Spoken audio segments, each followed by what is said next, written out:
Solar Group presents. This was once just a dream of the skies, the freedom of flight, of round-the-world journeys. Yet we've made it happen. But what did it take? Our dreams became our goals. Our concepts turned into our plans. Our ideas have transformed into a roadmap and production technology. And the years ahead are booked out with development and construction, components and materials, model manufacturing and testing. All this marks the progress from dream to result. Join us on this journey. Solar Group presents a new generation of airships. The best way to predict the future is to create it, so let's do so together.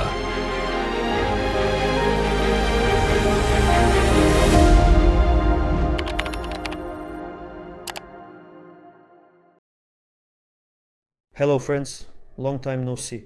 We are back in the office of AERONOVA in the new Generation Airships project. It's been almost a month since we last saw you. As always, I'm Fedor Konstantinov, and with me is Gennady Babanin.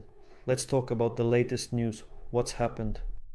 First, let's recall what happened a month ago where we left off. Yes, that would be a good idea. Leave your comments, let us know what you want to hear about, and send in your questions right away. Today, we'll try to do everything quickly in a cross format, because there's really a lot to do and the month just flew by, and please give us your feedback. How's the sound and video? Let us know and we'll get started. Don't forget to share these videos with your friends, acquaintances and partners so we can have more viewers. People have gathered and watched online. Alright, let's do this. The top 5 most pressing questions. Send them in right now, live. Who's going to write? And what did we want to talk about? To fully recall what has happened over the past month. A lot has happened. Nova 01 crashed. I can tell you about it if I didn't mention it last time. Most likely I didn't.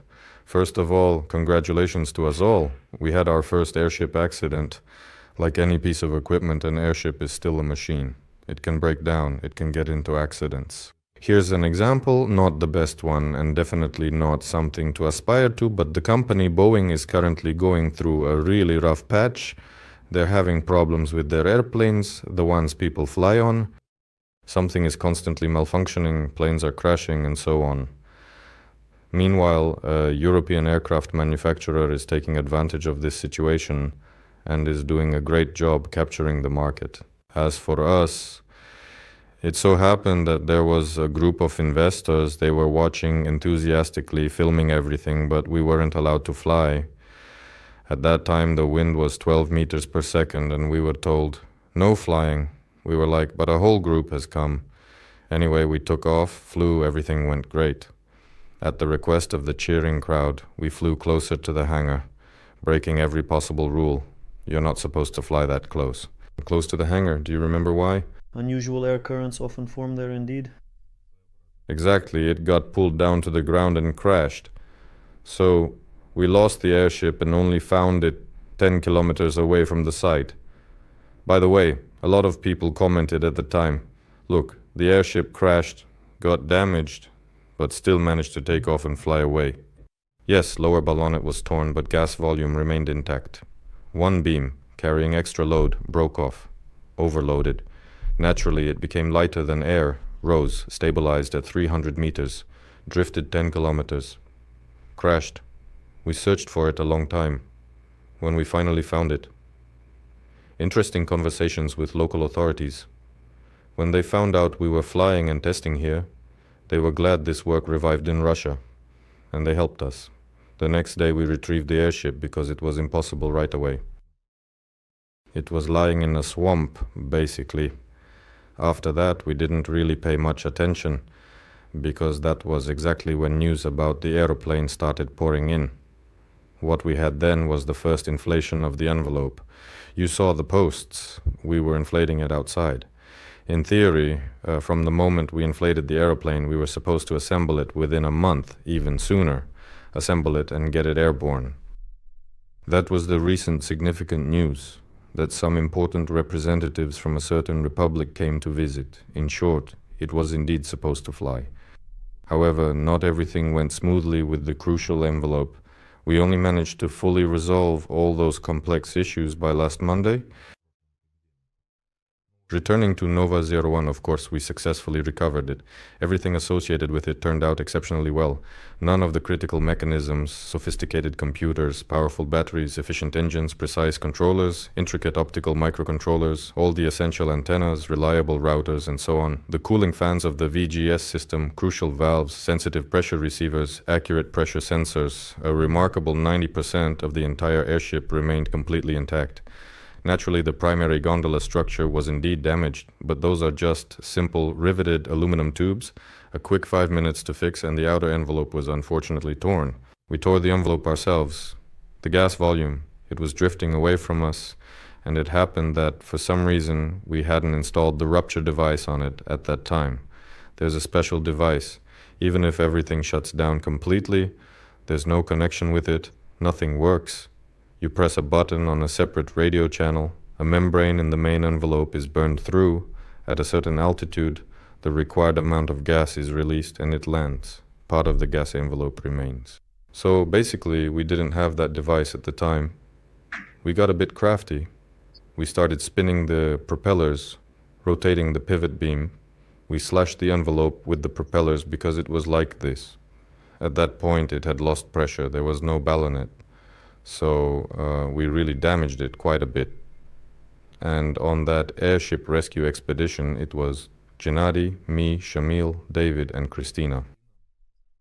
So when we initially approached this particular project, we didn't really consult, so to speak, in real time, directly and extensively with our esteemed colleagues in airship construction, and in particular with Vladimir Egorushkov, a highly experienced individual who has meticulously reworked and thoroughly digested countless airship envelopes throughout his distinguished career. Everything there, from yesterday going back 30 years, is his handiwork in China, in France, in Russia, and in Israel.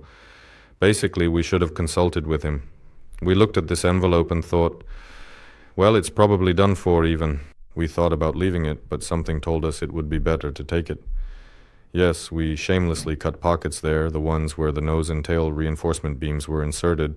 We just cut them with a knife, so we wouldn't have to take everything apart and carry it out. You couldn't get there by car, and it was several kilometers on foot through those swamps. So we were a bit reckless with the shell, but in the end, we did manage to take it from there. Vladimir came the very next day, after it had been lying there for some time, looked it over carefully, and then said, "All right, I'll get everything completely ready, and next week we'll come on Wednesday, and by Thursday it'll be fully done." I was surprised, to be honest. I'm still surprised. Actually, today I'll post a video in the chat on Telegram. Check out his video report, so to speak. I'll upload some photos, some short videos, how it went, how we took it out, and his video, like, well, here's how we started and here's how we finished. So they fixed the shell very quickly.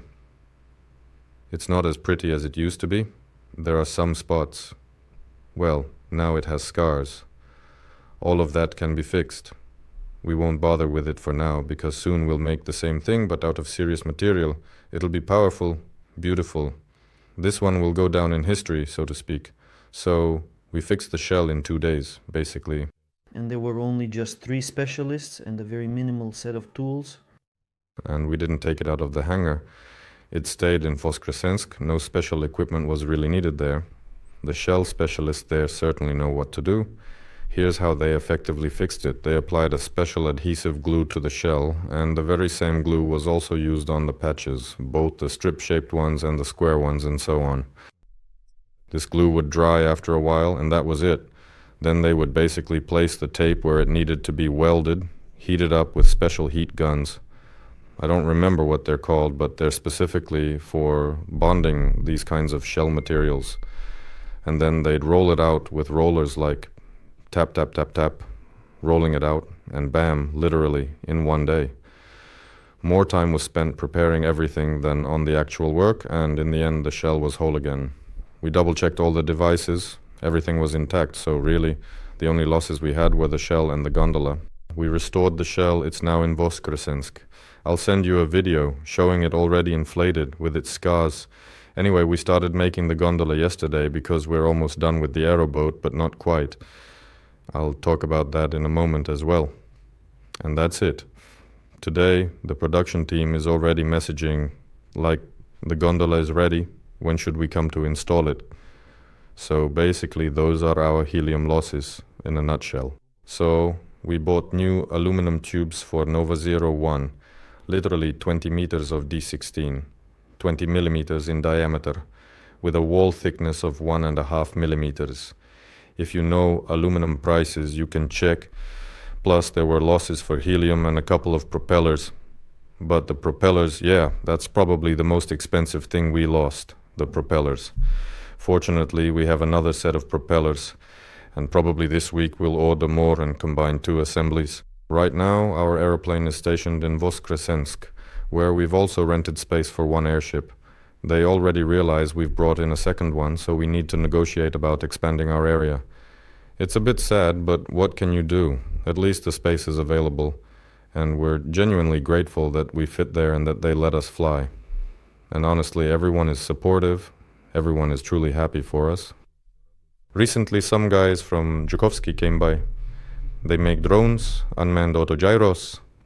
We were walking past and I heard them whispering, "Airship, airship." So I went up to them and said, "Are you interested or something?" They replied, "Well, yeah, was it your airship that crashed the other day? It crashed here, right?" And immediately added, "Well, ours crashed too." So these guys from Zhukovsky, who work with unmanned autogyros, came to the Voskresensk test site for a day to fly. They're following our project, and that's really cool. I was genuinely happy then, just standing there and chatting with them. So word got around that there are some guys in Voskresensk. I don't know if it was just rumors or not. Somehow people keep track. In general, everyone was aware of what we were doing, what it was all about. They showed respect and said, "Keep working on this godly cause, go ahead, you have our support." And now everything is coming together. Our aeroplane is already ready for helium filling, and here is Nova 01.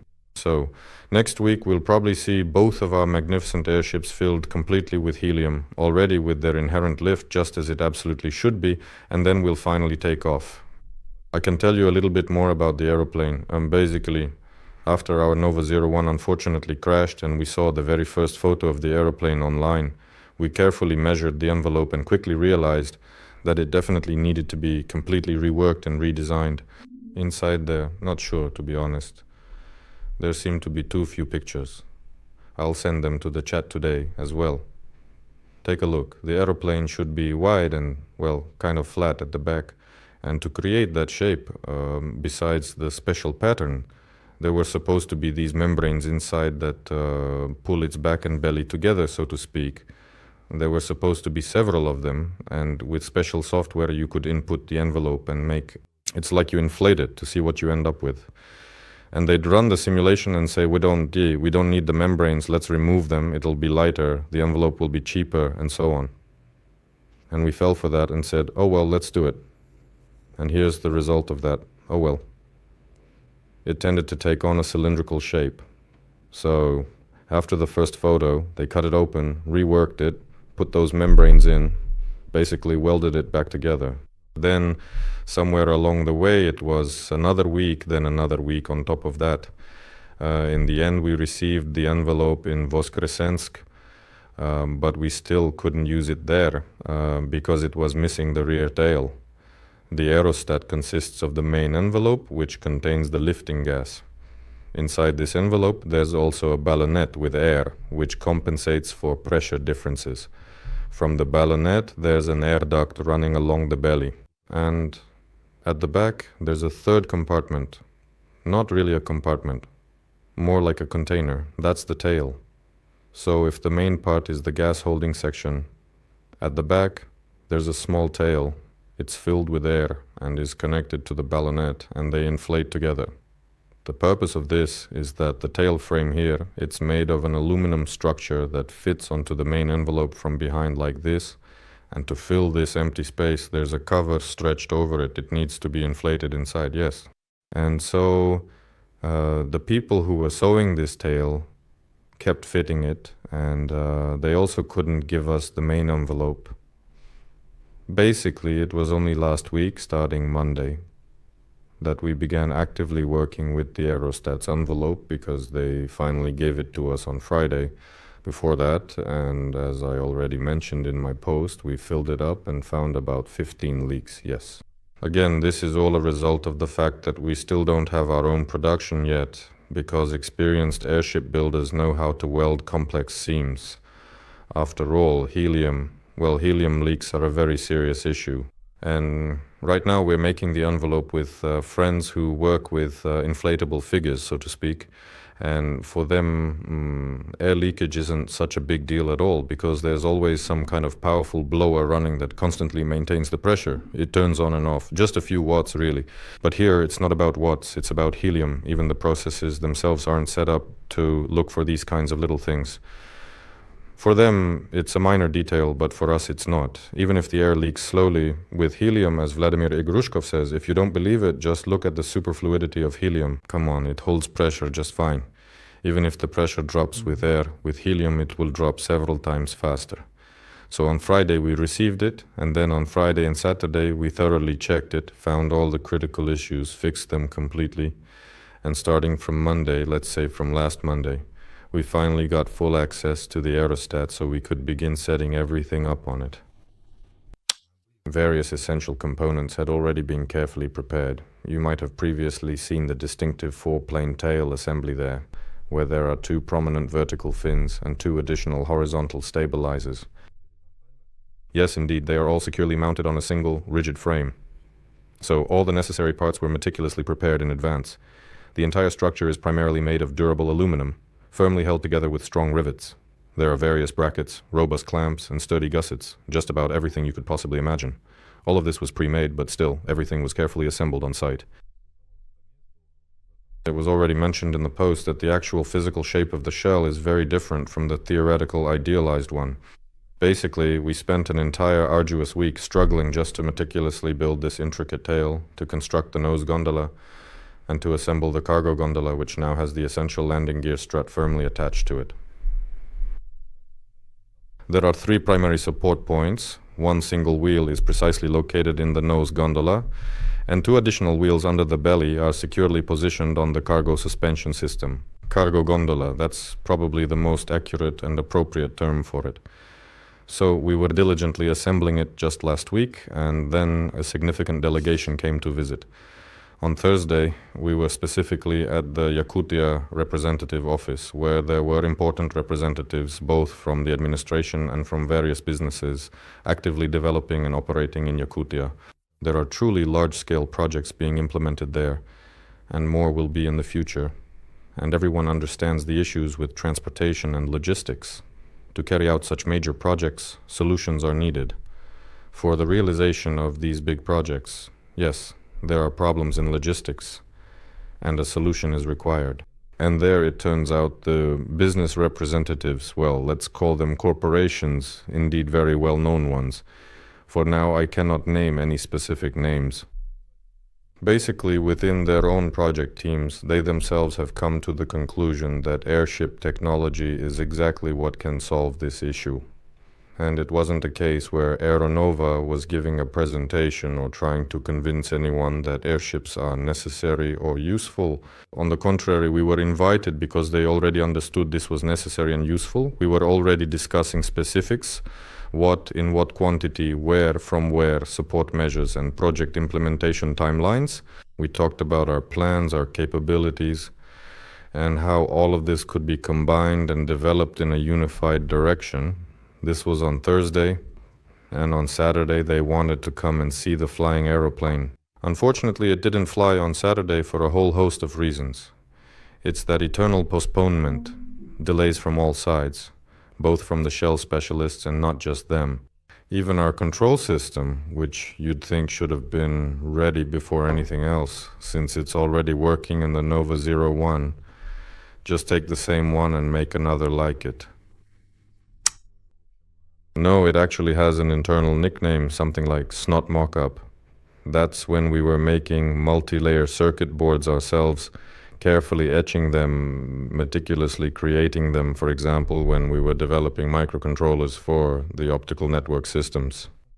And in that particular format, everything was completely ready. You could just simply take it, then do precisely the same thing, and subsequently put it onto the aeroplane. But no, instead, let's meticulously make proper circuit boards, carefully design them, then order absolutely everything from Resonit, and finally assemble proper, fully functional controllers that will be specifically installed on the Nova 2. In short, we ran into a number of difficulties with this as well, so for now we won't do it this way. Basically, we've postponed this task to Nova 2, to winter, so that all these controllers will be ready by then. For the aeroplane, we're now making a complete and comprehensive copy of what was originally on Nova 01, but it won't be an exact replica. There are some notable changes, there are a few more essential parts, but the overall quality of execution will remain precisely the same. And that's why we didn't fly on Saturday for a number of reasons. And we got a request from the Yakut team. They said they want to come in October, when it will already be flying. So in October everything will definitely fly, both Nova 01 and the aeroplane. It's really interesting to see how the aeroplane will fly, because with Nova 01 everything was clear. It's a classic design, and it's been well known for a long time to designers in manufacturing and generally to everyone. It had a dynamic model created, a good mathematical model, all the wind tunnel tests, center of gravity calculations, weight distributions. Everything you could think of was calculated and everything was fine. It flew, and those who saw it in person could see that the craft was well controlled, considering that it's small and generally hard to control. The bigger it is, the better. Everything was fine with it.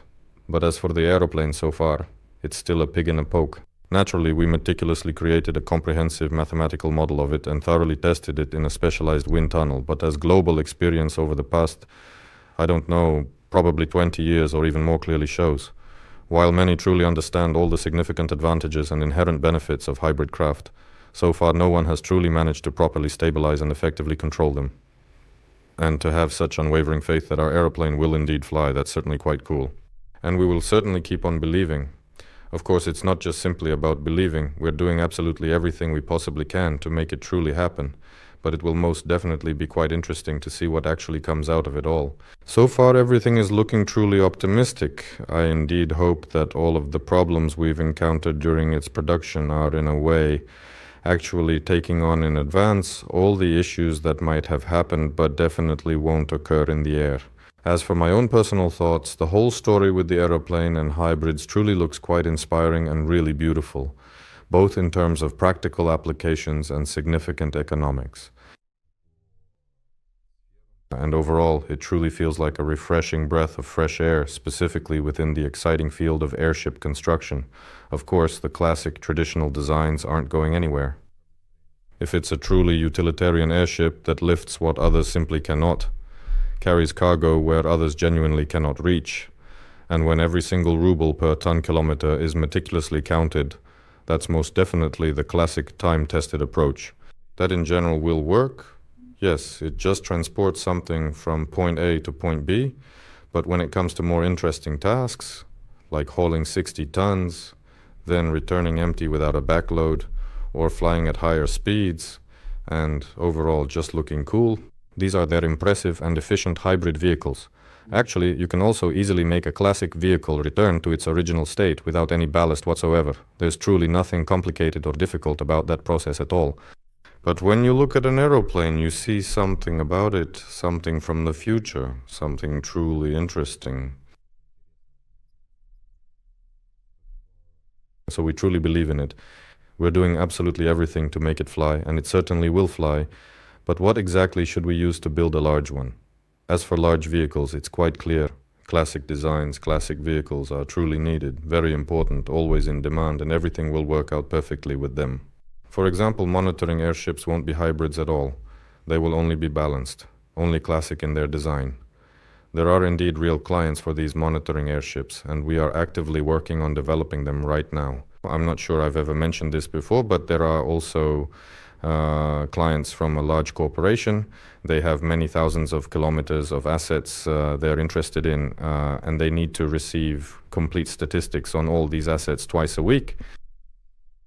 They also independently came to the conclusion that most likely these airships came to us, and now, together with them, we are developing a project roadmap, how, step by step, we will eventually arrive at the point where they will have an entire network of these monitoring airships, which they will operate and maintain themselves and so on. In other words, we have a turnkey client for the development of an entire large-scale monitoring network. The client is indeed very serious, and I sincerely hope that everything will work out exceptionally well with them, and that we will successfully meet all their specific needs, essential requirements, and so on completely. So far, everything looks positive in preliminary stages, so the classic approach, which we started with from the beginning, is definitely necessary, important. Nova 01 and Nova 2 have already been laid down, as well as Nova 8, meaning they are in the first echelon. This is, so to speak, our safe path that definitely works. 100 years ago they flew, nothing has changed, physics laws are the same, they will definitely fly and they are definitely needed. But hybrids are lagging, so we'll see how the first hybrid will fly. We hope that everything will go well with it. If things don't go so well, we'll be able to redo something, and we will redo it. If there's a chance that everything will turn out perfectly, of course, we'll keep working on it. And then as soon as we understand that yes, it works, we'll move on to building the large one. Actually, they are also already in a kind of semi-designed state, because the administrator, Sergeyevich Kamel, has never truly let go of this important topic at all. He has consistently been pushing it forward, actively struggling with it for many decades now. In fact, they basically had to take a step back in order to design a smaller one. It's at least 3,000 cubic meters, never less than that, so there's even some margin there, but everything will be adjusted depending on this. Even now, as they've started actively working on the small one, starting with the math, the aerodynamics, as they began to develop it, the shape changed significantly. Conceptually, it remained the same. We call it the three-sausage design, where there's a large central volume and two smaller ones on the sides. Previously, they were sometimes symmetrical, sometimes bigger, sometimes smaller, but now aerodynamicists have refined the shape, and it's already become final. This hasn't had a major impact on the development of the large vehicle. The shape has changed, a lot of other things could change, not critically, and then we'll move on to it as well. I delivered an Express in a month, so what then happened, my dear friends? And a lot of truly interesting things happened with Nova 2 as well. I sent a particular picture back then, and many people were actively asking where the essential welding machines were located. Well, now it's all completely in Russia. We had some rather interesting and unexpected developments with the specific spaces where all of this crucial equipment was supposed to be meticulously set up. Let me remind you, there's a small yet significant facility in Lyubertsy. Right now, the assembly of the Nova 2 gondola is being carefully organized there. Specialized tooling is being diligently made and everything is fully up and running. Later, when the information process is, so to speak, sufficiently saturated, when there's more interesting and engaging stuff going on there, we'll definitely go over, perhaps even hold a detailed webinar, walk around, show everything and thoroughly explain it all. That's in Lyubertsy. Plus, there's a mechanical production facility. We moved it to rented premises. It's a large enterprise that already has a ton of machines. We set up our own machines right next to theirs, and we're going to, well, in short, we've got all the mechanical operations up and running there. But as for the shell production itself, there were a lot of different plans and proposals about precisely where it would be located, whether at our own airfield, which, by the way, still doesn't exist, as you might have gathered from the recent news. No one is celebrating this great acquisition. We diligently searched for suitable space everywhere in the broader Moscow region, within Moscow itself, basically all over the entire place, and we are truly very grateful to one of our major and highly respected civil aviation institutes They also generously made an offer, as they really like the whole fascinating field we're currently working in, and they conveniently have available space, and they kindly said, "Here you go, please take it." But for now, that particular place would certainly require a significant amount of investment in extensive renovations.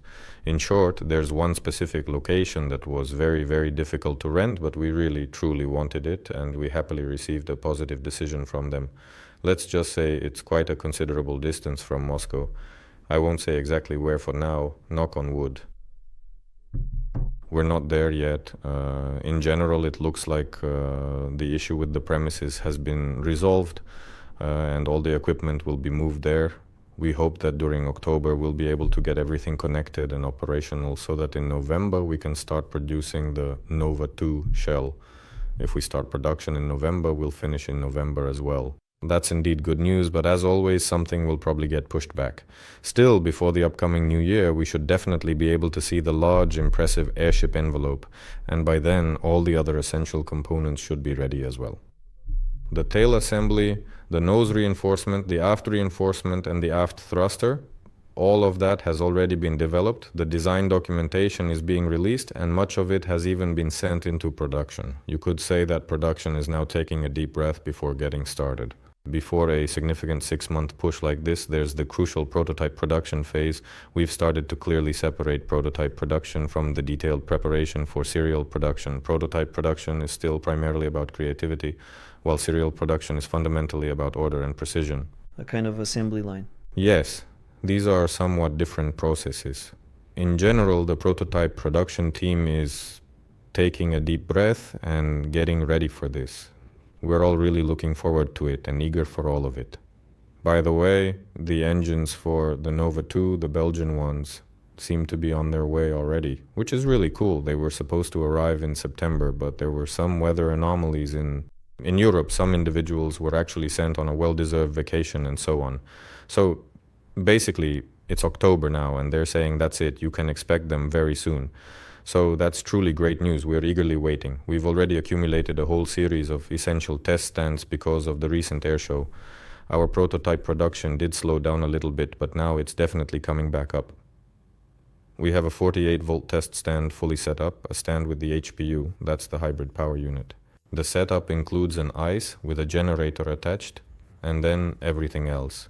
Basically, the electric motor control system and the propellers.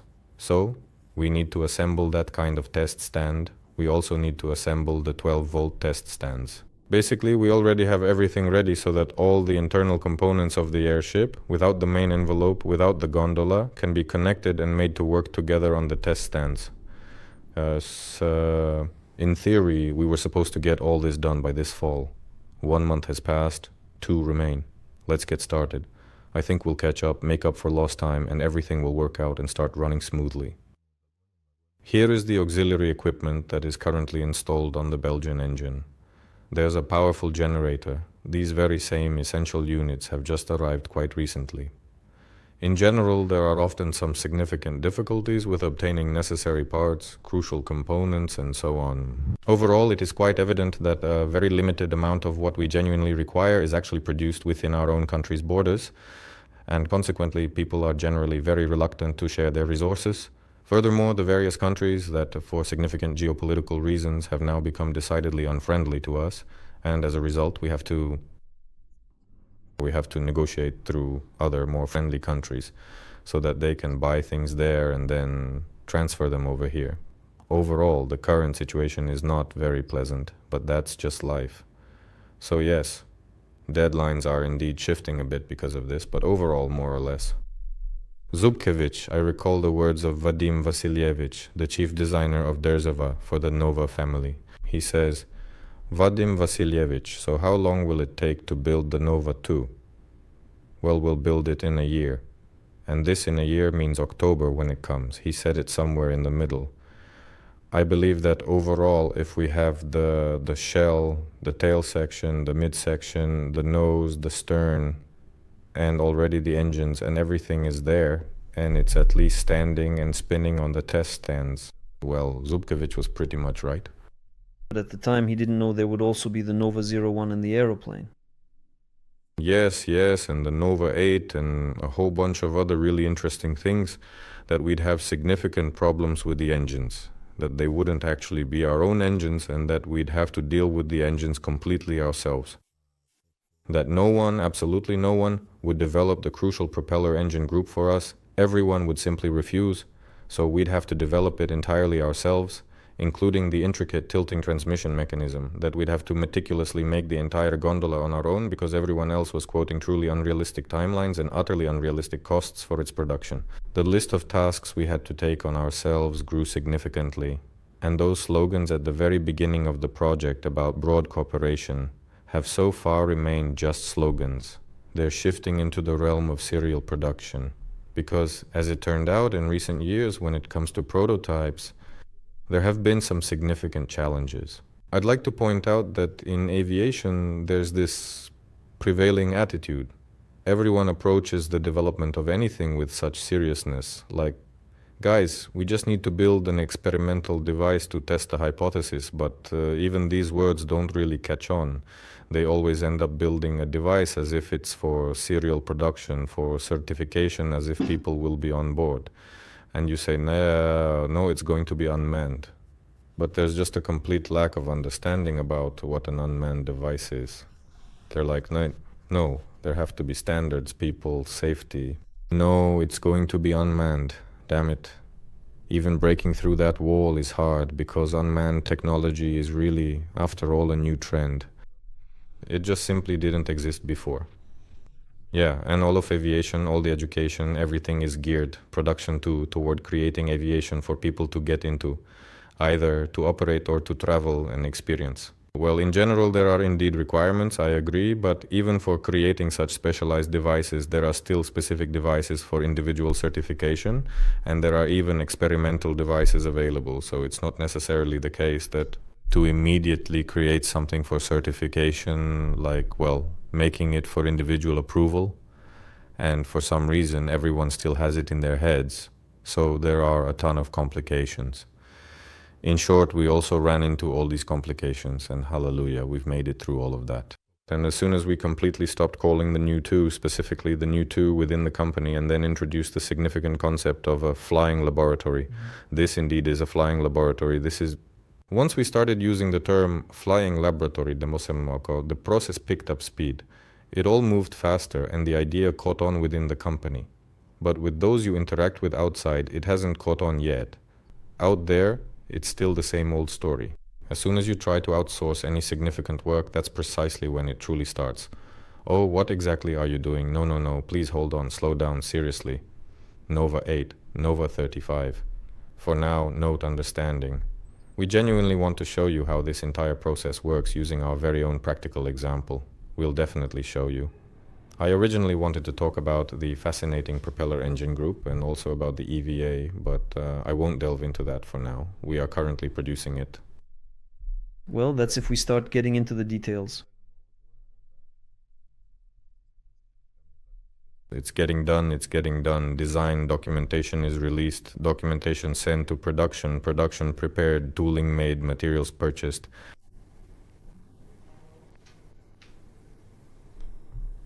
Shall we try to smoothly move on to addressing the questions that have been submitted? Let's take a look and respond to the prompt. What are the top 3 burning questions that are most pressing and frequently asked? And importantly, where is the truly cool content that truly stands out and engages our audience? We'll get to that as well. First question, when is the purchase of equipment and materials for the production of the airship envelope planned? What are the main components that will be used, and are any of them produced in Russia?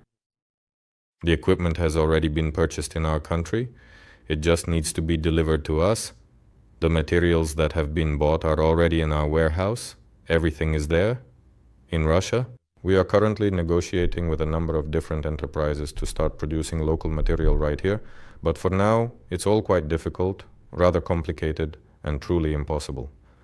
There is a certified material from a friendly country, and for now, it absolutely makes sense to focus on that particular option. I understand that next year, at the very earliest, our Russian partners will finally come to fully realize that this is absolutely necessary, and someone will agree to take it on. Significant investments are indeed needed to completely re-equip the production lines and to properly set up the entire technological process. Usually, such enterprises take some considerable time to get fully up and running. Once they are operational, the lines then start producing material on a continuous conveyor basis, and absolutely no one interferes with anything at all. In other words, no one is going to modify an old production line just for you. You need to create a new one, and that means investments in space, equipment, personnel, and time. For now, no one is interested in producing small experimental batches. As for the equipment, it's Chinese.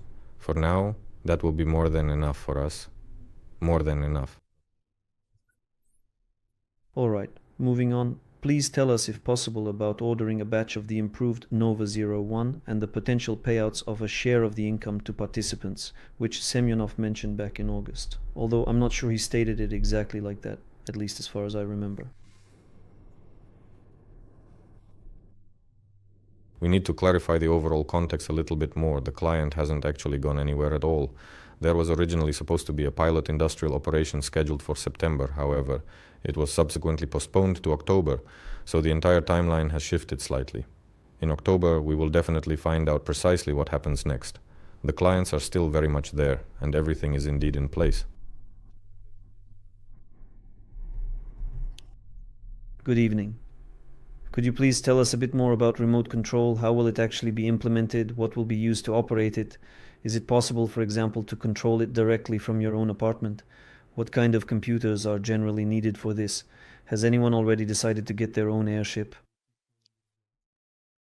You only need the most basic computers. You can even control it through a web version. They are not resource intensive at all.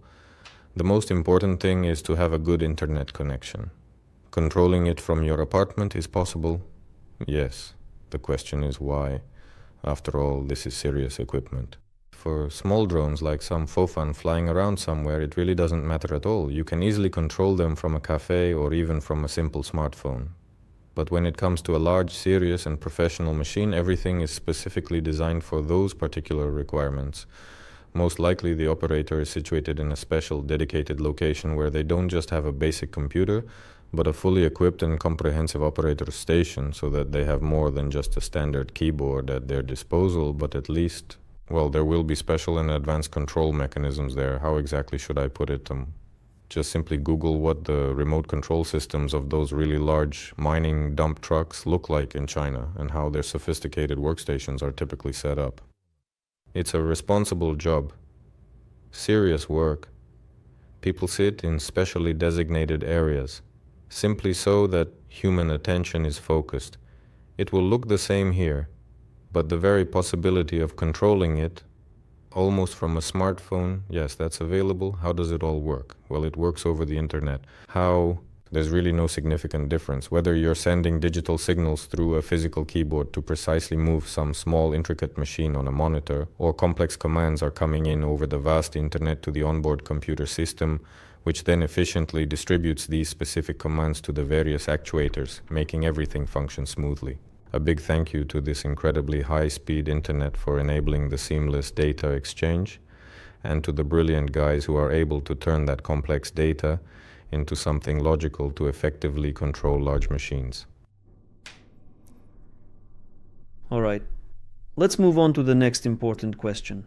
Why does this particular aeroplane have this specific shape? What specific tasks did Kamel design it for? The shape of the aeroplane is dictated by aerodynamics. A classic craft in normal flight mode lifts 10% of its lifting force.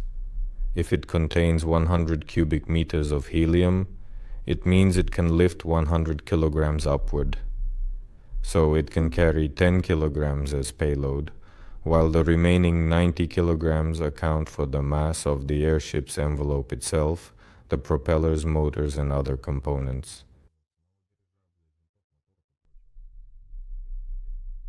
So, an overload of 10 to 15% is normal operation for airships of the classic shape and traditional design.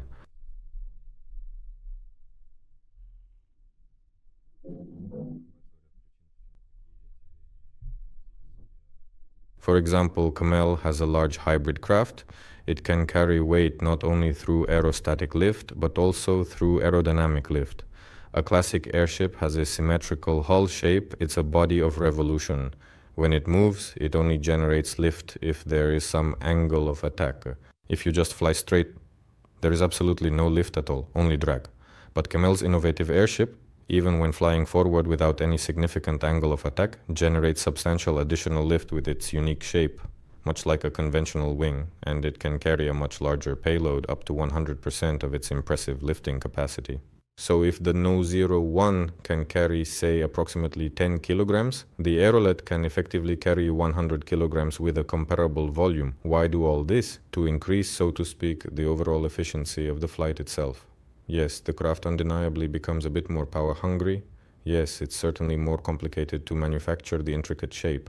But overall, there are definite and substantial advantages. We should absolutely have separate webinars with Kamel to discuss those in much greater detail. Debating, this is actually a constant topic here in our office. We gather at the Scientific and Technical Council, and very often the traditionalists put pressure on the hybrid enthusiasts, saying that this function is unnecessary, while the hybrid proponents argue that it is needed. I simply observe the experts objectively and truly rely on their informed opinions. My personal view is that, of course, the undeniable future belongs to innovative hybrid devices, but even in the classic format, it's quite easy to significantly increase the degree of hybridity. That is to say, with a classic device, you don't necessarily have to carry just 10%. You can easily take 50% with you simply by significantly increasing the specific power of the craft itself, and that's all there is to it. Yes, you won't be able to carry it on aerodynamics alone, but you can certainly increase the angle of attack. Yes, the overall drag will definitely increase. In general, there are a lot of significant buts, and that's precisely why we're starting with small, manageable devices, to thoroughly test all the various hypotheses and theoretical concepts in practical application, to truly understand how all of this intricate system actually works, because you can model things endlessly in offices and on computers without real-world validation. Only a flying machine reveals all its advantages and disadvantages. We don't need to spend decades building single Aerolander or billions of dollars. We decided to start building aeroplane in the middle of summer. Now this coming fall it will already take its inaugural flight, and we'll all understand everything perfectly. In general, this innovative hybrid craft is specifically meant to carry large loads with the same impressive dimensions. We'll see. In practice. Okay, let's move on. Aren't you trying to buy too large an airfield? Maybe it would be better to buy a small one, and then there would be enough money left to build a hangar? Why do you truly think it's too big? First of all, the actual size of the airfield isn't determined by what we simply want, but rather by our essential needs, which we've clearly outlined for ourselves for the entire 5 years since the project initially started. We have a number of airships that need to be produced, tested, and stored at this airfield, and there are established standards, how much space is required for a single airship, and so on. We have already considered the minimum possible option, a purely agricultural standard runway. It's just that agricultural airfields are usually located next to fields that are still being cultivated. And finding an airfield there where the entire field is large and clear is quite difficult. That's the first point. And second, the other small airfields that aren't in the fields, they're all located in the forest.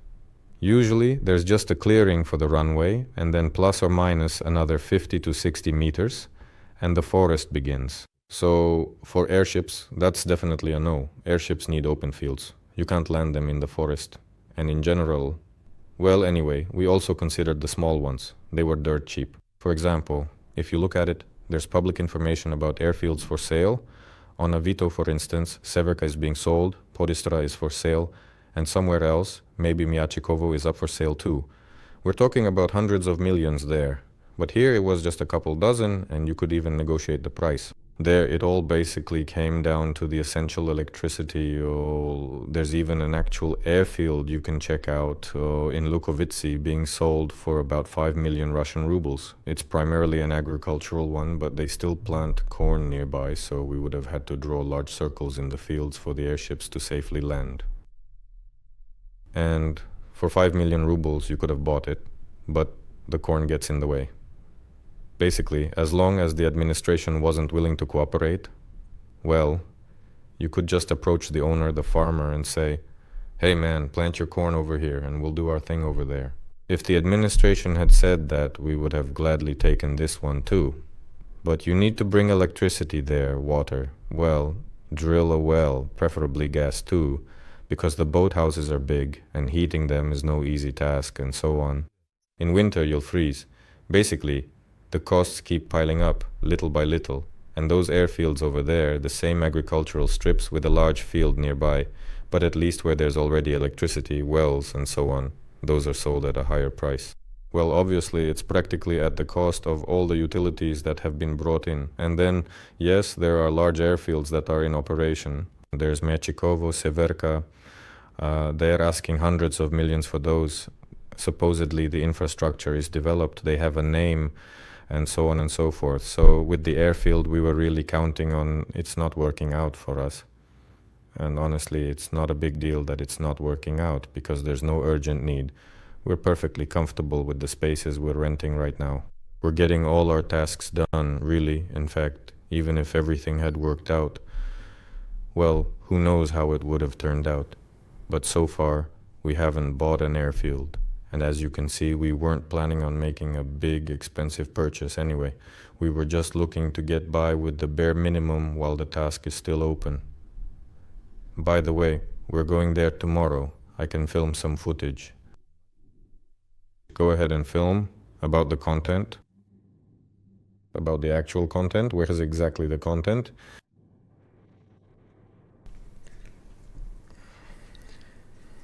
All right, next question. Fyodor, do we have any openings for drone pilots or drone operators with experience in polar expeditions? Since 2022, this person has been out of work, not allowed to fly. I'd like there to be more video content with him, Aronov. Is that realistic? A drone pilot as an operator? Well, apparently yes. Volodya is just sitting there completely still, staring intently into the furnace. He can't hear us, apparently. He genuinely can't hear us. I understand, that Volodya is our dedicated drone operator, and he filmed absolutely everything. Yes, of course, we'll definitely need them a bit later, once we have more airships. For now, both are still being carefully assembled. You can't really fly a drone around the office, can you? Right now we're going to get our own pilot licenses, our external pilot licenses, and we've already submitted an official application for the necessary training. Not for flying recreational drones, but for larger UAVs, those specifically over 30 kilograms, that absolutely requires very special training, which typically takes several months to complete, and you ultimately get a full pilot's license and so on. This kind of training doesn't happen quickly, so it's not like there's a line. In general, our own pilots will appear soon. As for remote workers, regarding drone operators, there's an email, send your wishes and suggestions there. There are vacancies, and so on. We consider real-world applications, get in touch with those who genuinely interest us, and then meet with them. So you'll find it on the website. Please leave your contact information, otherwise we simply can't. Will we ever get in touch? Never, not at all. So my next important question is, what exactly is the device by the wall right behind Fyodor? I think it's either about in this particular section. Please clarify this for me. Yes, that's indeed a gas turbine engine from a tank, which has been carefully cut open. That's a very good question. Why exactly is it positioned there? Thinking about it. This is an old-school radio receiver, but it is unequivocally a radio. Volodya, what precisely is in the frame directly behind me? Is that truly a radio? A turbine. A turbine? You can't see the radio? Anyway, that's a gas turbine engine there. It's the basis for the power unit we're developing for airships with V8 engines and above. Over the past year, we've been developing a gas turbine engine with heat exchangers capable of delivering 300 kilowatts of electric power. It's fully developed now, and the design documentation has been handed over to production.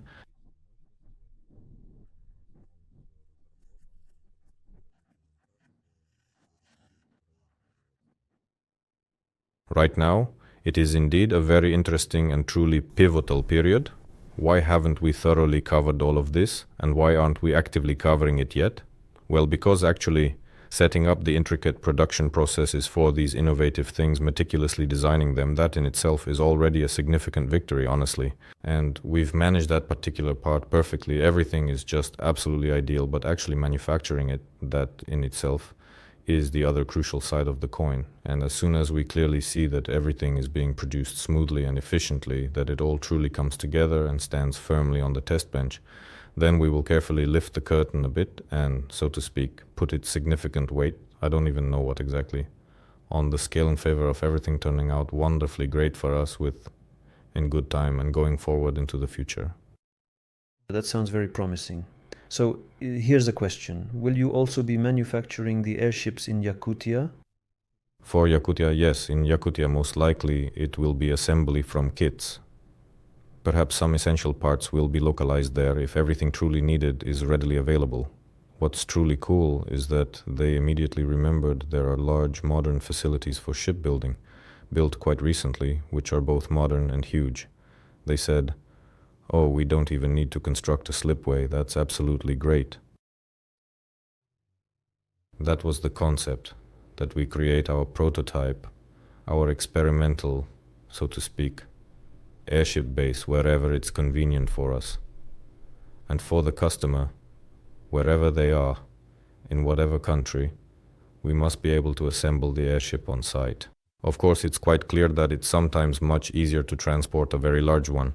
However, every single situation is truly different. Someone might genuinely want an assembly plant, a repair base, maintenance facilities and so on for themselves, and that's perfectly fine. Someone might just want to bring in a dirigible with a mooring mast rather than outdoor storage, and that's fine too. Everything can be different. For Yakutia, a very large fleet of dirigibles is needed. Well, very large. I mean that compared to now, when there aren't any at all. Yes, meaning dozens of them, with lifting capacities of 3, 30 or 60 tons. I think that's a lot. We have plenty of work. And yes, there are large project companies, working groups and so on. There's no arbitrariness there. If, objectively speaking, it truly becomes a necessity, then it will indeed be a necessity to move a significant part of the production to the actual place of operation, so that first and foremost we can gain valuable experience and secondly transform into a comprehensive service station. Well, that's precisely how it will naturally happen. There are 2 countries in Africa that are really pulling us over there, drawing our attention, and the way they entice us is quite interesting indeed. I hope this webinar isn't being translated at this moment. They say, let's create this joint venture. We have an endless amount of millions of dollars. We're ready to invest in it fully. We have land in our country. Come, build your operations here. Well, obviously, we will go. A little bit later, once we get ourselves fully settled here. So this is more of a thoughtful comment rather than a direct question. I truly do not understand why they are even considering a ballast-free return. You bring in valuable cargo, then on the way back you could easily load up with numerous containers of trash, perhaps even get paid for taking out the garbage, or really anything at all that could generate some additional revenue. Because this entire ballast scheme raises significant questions like, what if a bird accidentally punctures your airship? What if it suddenly catches fire? What if it violently explodes or tragically crashes? And questions about the ballast system are in the very same category, like, why do you actually need it? Can't it truly fly without any ballast at all? Who truly knows, really? A car, for instance, doesn't run without gasoline either. Different machines, you see, have their own unique nuances. For example, to start an enormous airplane, you typically need a huge power station to generate electricity just to jump-start it. It's certainly not like getting into a car and simply turning the key. Any serious equipment requires serious maintenance and a whole bunch of incredible nuances just to keep it all running. It just doesn't work any other way. Well, iPhones probably, that's in general, household technology has reached the level where we've started to think that serious professional equipment should also be just as easy to use. No, that's not really how it truly works. So the ballast system, well, everything's absolutely great with it. I completely agree. You can collect trash, do whatever you truly want. So someone's asking how to come to the exhibition and support AERONOVA. In the chat over there. We've created a special one, or rather a topic in the chat. It's called Dubai Exhibition or something like that. All the information is there on Telegram. So look, we have our general chat, the airship one. There's a relevant topic there, just go right in and you can certainly ask questions there, but basically everything is already available there. Just simply fly to Dubai on the specific dates when it's happening and our dedicated team will help you with registration. You won't be able to get in without registration for sure. All the information is on Telegram, so check it out. Yes, plus the support team also gives advice on where it's best to rent accommodation to make it easier to get there. And there might even be some kind of transfer. That information was mentioned. It'll be awesome for all of us to meet in Dubai. Just imagine, our project is only a year old and we're already in Dubai at an international aviation exhibition, the only Russian company there. And already with airships. Yes, and indeed this is deeply intertwined with what many consider to be the most ambitious and groundbreaking aeronautical project of this entire new millennium, a truly monumental undertaking, you could certainly say. I'm actually really curious if there will be any other companies that are truly developing airships, because in the world, honestly, I indeed wonder if there will be anyone else. Yeah, we could go through the list. I haven't checked in a while. Last time I checked, there weren't any. Then we'll definitely stand out there. Yeah, of course we'll stand out. Just imagine, airships, the aviation industry in general. It's so stagnant right now. Honestly, nothing new is really happening there. They're making a cool business jet. And just recently, there was news saying that there's no point in copying old approaches. We need to create new ones. We feel the same way. There's no point in copying the old. We need to create something new, of course, building on the experience of the past and so on. But in aviation overall, it's a real problem. Creating something new is difficult. Everything is bogged down in bureaucracy and so on. Even Boeing, the biggest giant, has a ton of issues. And from one exhibition to the next, not much changes. Yes, there's been a surge of interest in drones lately, but an airship in general will definitely attract attention. A flower has truly bloomed among the wheat. Yes, it's indeed big. It will then be noticeable, so we'll make a splash around the world. Awesome. Yeah, and it would be great to meet up there together. So if you have the opportunity, definitely do it. Yes, come and show your support. Question. How many aeroplanes can be made per year from a single hangar if a customer requests a large quantity? It truly depends on the specific size, but in general, producing just 1 unit per month is absolutely no problem at all, and that's more than enough for all the numbers we've heard from our valued customers so far. They typically need dozens of any particular type for 3 tons. That's indeed dozens. For 30 to 60 tons, again, that's certainly dozens. These are quite large numbers, actually a very significant quantity. And orders like that, just one order for dozens of, say, 30-ton units, would more than cover our entire project with huge multiples. And producing 1 unit per month is both feasible and realistic. And this pace suits the customer. And for now, we're not even talking about thousands. So, alright, what's the absolute smallest airship you could possibly make? Say, with a payload capacity of around 500 grams, so you could easily fit it in a backpack. Yeah, there's probably no real practical point in making something quite like that. You can make virtually anything you want, even a delightful toy airship for eager kids. By the way, the imaginative children of one of our dedicated employees, Dima Orlov, who diligently works on complex control systems, actually built a small functional airship themselves as a fascinating part of their engaging after-school club, their innovative technology circle, and so on, with great enthusiasm. He showed it to us. Yes, you absolutely should go and take a good look, perhaps even post some fantastic photos in the chat. It's approximately 2 meters long, possesses 2 small propellers, it's entirely remote controlled, it truly flies. In short, they meticulously made everything themselves from scratch. Dima helped them out a bit, of course, but overall, that's a minimal airship. The kids managed to make it about the size of this table. It works. It's a toy. It's only for indoor use. Outside, even the slightest breeze, and it's done for. How many times is the cost per ton-kilometer for an airship lower than that of an airplane? How much more cost-effective is cargo transport by airship compared to an airplane? Well, it's not just a matter of times, but of orders of magnitude. Compared to an airplane, it's about an order of magnitude cheaper. Compared to a helicopter, it's almost 2 orders of magnitude maybe. Of course, it all depends on the different payload capacities we're talking about, the distances, the value of the cargo itself, and so on. But here you also need to realize, just as I did recently, that academically, according to calculations, The airship is ultra economical. A machine that compared to airplanes and helicopters is 10 times, 20 times, even 100 times more economical, depending on the use case scenarios and so on. But that's just academically. But what will actually happen in practice? Perhaps it will turn out exactly like that, perhaps even better, perhaps a little bit worse. It will all truly depend on how we meticulously set up the essential processes, the process of creation, maintenance, and operation. There are a great many variables. Is there already a clear understanding of what the operational costs of an airship will be compared to the operating costs of traditional airplanes?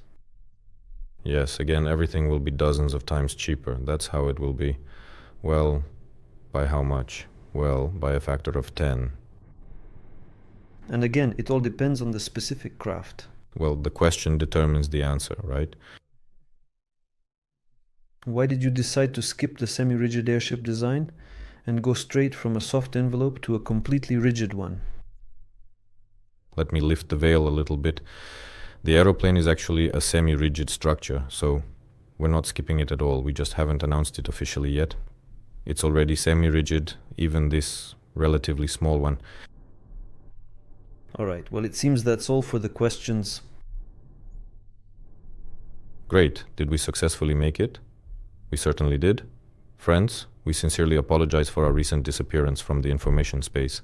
There's just been a tremendous ton of important work. Please get more actively involved, write your thoughts in the comments section, and really shake up the chats. Where exactly are all of you? Where is the much anticipated video? We always respond to genuine demand. So, if there's significantly more activity, we will definitely get in touch more often. Thank you very much for the questions. They were indeed good ones. Gennady and I answered them quite quickly. I sincerely hope you weren't bored. Philip specifically asked us not to drone on, not to take forever to express our thoughts, but to get through it as quickly as possible. So we got through it quickly. Next week there's a lot of interesting stuff coming up, and the number one aeroplane will probably take to the skies in turn.